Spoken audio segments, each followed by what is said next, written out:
साल 1995, तारीख थी 17 दिसंबर।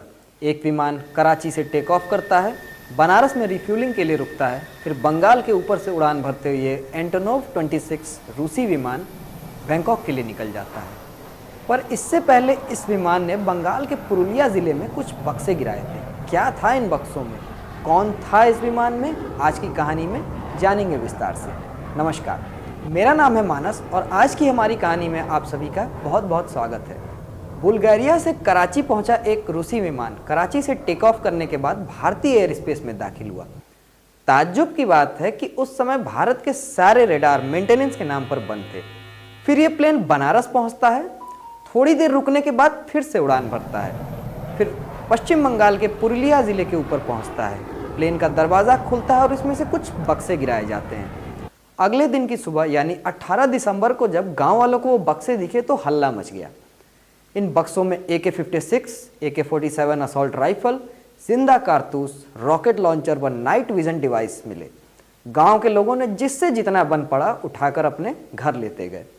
जब वे खबर फैली तो पश्चिम बंगाल की सरकार के साथ साथ केंद्र की सरकार तक भी पहुंची।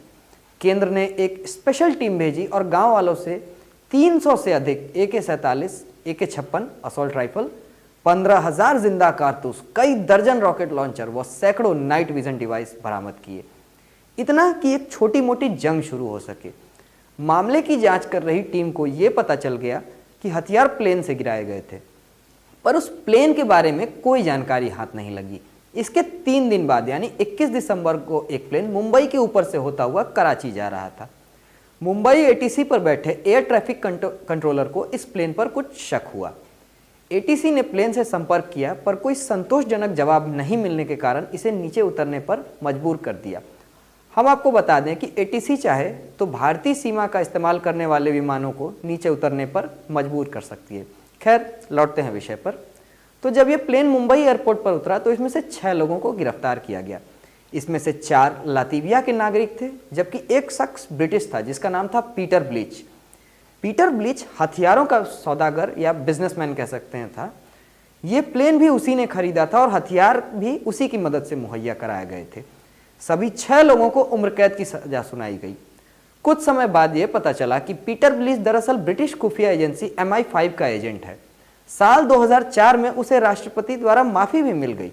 अन्य 5 लातवियाई नागरिकों को भी रूस की पहल पर छोड़ दिया गया, पर फाइल अभी बंद नहीं हुई थी। इस पूरे घटनाक्रम का मास्टरमाइंड अब भी भारतीय एजेंसियों की पकड़ से बाहर था। जी हां, जब मुंबई एयरपोर्ट पर उस प्लेन को रोका गया तब उसमें 6 नहीं 7 आदमी सवार थे। इस 7वें शख्स का नाम था किम डेवी, जो कि डेनमार्क का नागरिक था।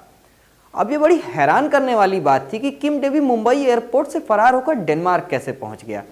भारत ने उसके प्रत्यर्पण की कई कोशिशें की पर कोई हल नहीं निकला, क्योंकि डेनमार्क की एक अदालत ने उसके प्रत्यर्पण पर रोक लगा दी।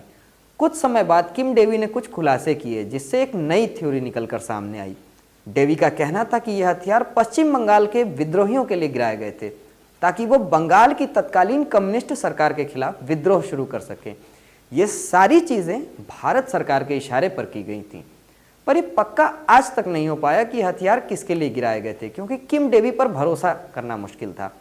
हालांकि उस रोज़ भारत के सारे रडार मेंटेनेंस के नाम पर बंद क्यों थे और मुंबई एयरपोर्ट से किम डेवी कैसे गायब हो गया, ये अपने आप में एक बड़ा सवाल है। एक कहानी है कि तब भारत के एक बड़े राजनेता और एक सांसद ने भारत से निकलने में किम डेवी की मदद की थी। हालांकि पीटर ब्लीच ने ब्रिटिश एजेंसी MI5 को इसकी जानकारी दे दी थी। पीटर पहले ब्रिटिश खुफिया एजेंसी में काम किया करता था, आगे जाकर वो हथियारों का सौदागर बन गया। ब्लीच ने MI5 को यह बताया था कि किम डेवी नाम का एक डेनिश नागरिक उससे हथियार खरीदना चाहता है, पर किम डेवी किसी सरकार के नहीं बल्कि किसी और के लिए हथियार खरीद रहा है। डेवी और ब्लीच के बीच की डील हो गई, पर डेवी ने कहा कि डिलीवरी देने उसे भी साथ में जाना होगा। दोनों एक प्लेन में बैठे। पीटर ब्लीच को यह नहीं पता था कि MI5 उस पर नज़र रखे हुए है, इसलिए उसने हामी भर दी। जब प्लेन कराची से बनारस के लिए उड़ा तो उसे लगा कि भारतीय एजेंसियां उसे पकड़ लेंगी और वो MI5 की मदद से निकल जाएगा, पर ऐसा कुछ भी नहीं हुआ। उस प्लेन के भारत में एंटर करने से पहले ही रडार ने काम करना बंद कर दिया। जब प्लेन बनारस में लैंड हुआ तब पीटर ब्लीच को लगा कि यहाँ भारतीय एजेंसियां उन्हें पकड़ लेंगी, पर प्लेन वहाँ से भी बिना किसी जांच के आसानी से निकल गया। बंगाल के पुरुलिया जिले में उस प्लेन से हथियार गिराए गए और वो बैंकॉक की तरफ रवाना हो गया। पर यहाँ एक गलती हो गई। रात के अंधेरे में पायलट ने जहाँ हथियार गिराने थे उससे बहुत दूर गिरा दिए और वो गांव वालों के हाथ लग गए। पर ये हथियार थे किसके लिए? ये तो किम डेवी ने पीटर ब्लीच को एक कहानी बताई थी कि ये हथियार एक धार्मिक संगठन आनंद मार्ग के लिए थे।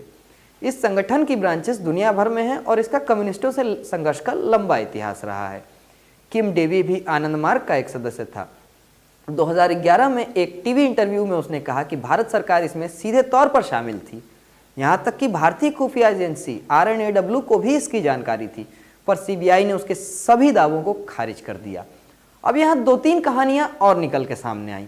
एक कहानी यह है कि ये हथियार बांग्लादेश की फौज के लिए थे, पर बांग्लादेश की सरकार ने उन सभी कागजातों और दस्तावेजों को फर्जी बताया जिसमें उसका नाम था।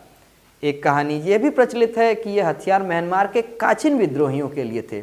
वहीं कुछ लोग ये भी दावा करते हैं कि यह हथियार श्रीलंकाई संगठन लिट्टे यानी liberation tigers of Tamil Eelam के लिए थे। सच क्या है ये आज तक पता नहीं चल पाया। जो इंसान ये सच जानता है उसका नाम है किम डेवी, जिसके प्रत्यर्पण की कोशिशें आज भी जारी हैं। पर एक सवाल, MI5 का यह कहना कि उन्होंने भारत सरकार को इस बारे में पहले से बता दिया था, सरकार पर शक पैदा करता है और सरकार के पास इसका आज तक कोई जवाब नहीं है कि ये प्लेन भारत में आखिर दाखिल कैसे हुआ। तो आज की हमारी पेशकश में बस इतना ही। देश और दुनिया की ऐसी ही खबरों देखने के लिए हमारे साथ जुड़े रहें। धन्यवाद।